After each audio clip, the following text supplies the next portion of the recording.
Many people have asked me to show them how I make my bread. I generally follow a loose recipe and use powers of observation to make minute adjustments. I start by making a basic starting dough, sometimes called poolish. Although I am making brown bread, I make my poolish with unbleached stone-ground white bread flour. The basic ingredients for poolish for this recipe are 350 grams of flour, 350 milliliters of water, and roughly 2 grams of instant yeast.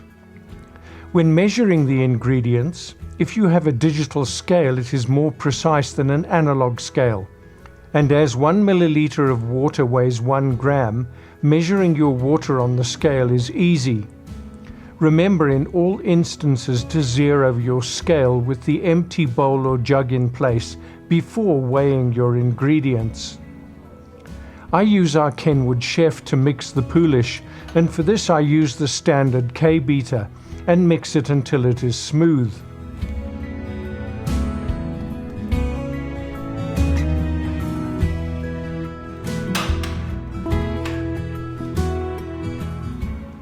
I then cover the bowl with a plastic bag to keep moisture in and either leave it to rest and ferment over about 3 to 4 hours or overnight in the fridge so I can make my bread early in the morning.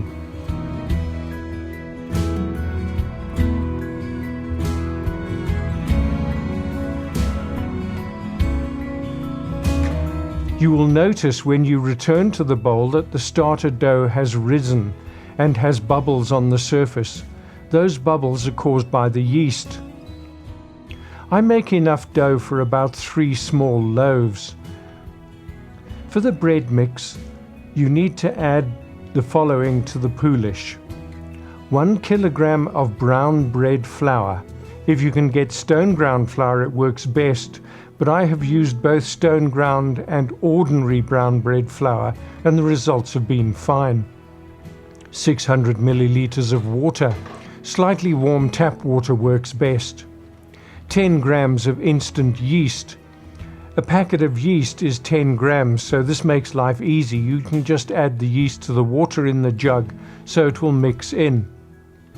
About 20 grams of salt, but you can drop this down to about 15 grams if you're worried about salt content.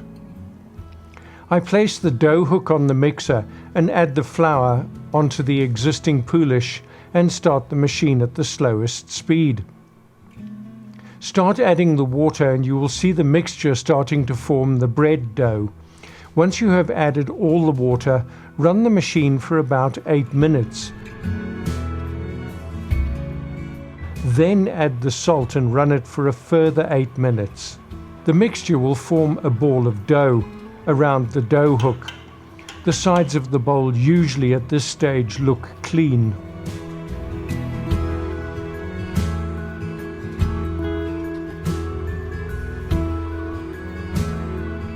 I then remove the bowl from the mixer and place it in a warm place, covered with a plastic bag to keep in the moisture.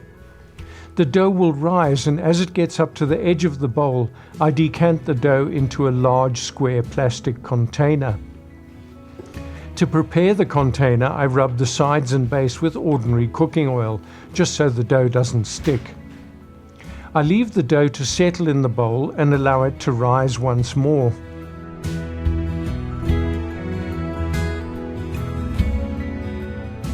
I use a dough divider to separate the dough from the edges, and then with a wet hand I grab the edge of the dough and stretch it to stretch the gluten. I do this for each side of my container and leave it to rise again. When the dough has risen again, I knock it back a bit, and using my dough separator, I section off portions of the dough, enough dough to make 3 loaves. I take standard bread tins, oil the base and sides with a bit of cooking oil to stop the bread from sticking to the pans. I leave these in the tins for a bit of final proving. The dough will rise. It's a good idea to cover it in a large plastic bag at this time so it doesn't dry up. I set my oven to its maximum, which is 230 degrees. When the bread has proven for about 45 minutes, I place the tins into the oven for 12 minutes at 230 degrees. I then open the oven door and reduce the temperature to 200 degrees and bake for another 36 minutes. I often use a thermometer to check the bread. The internal temperature should be 90 degrees. The bread will then be cooked. I turn the bread out and leave it to cool on a rack. This is a great skill to teach all of your children, and it's a good thing for every family member to know. Good luck with your baking.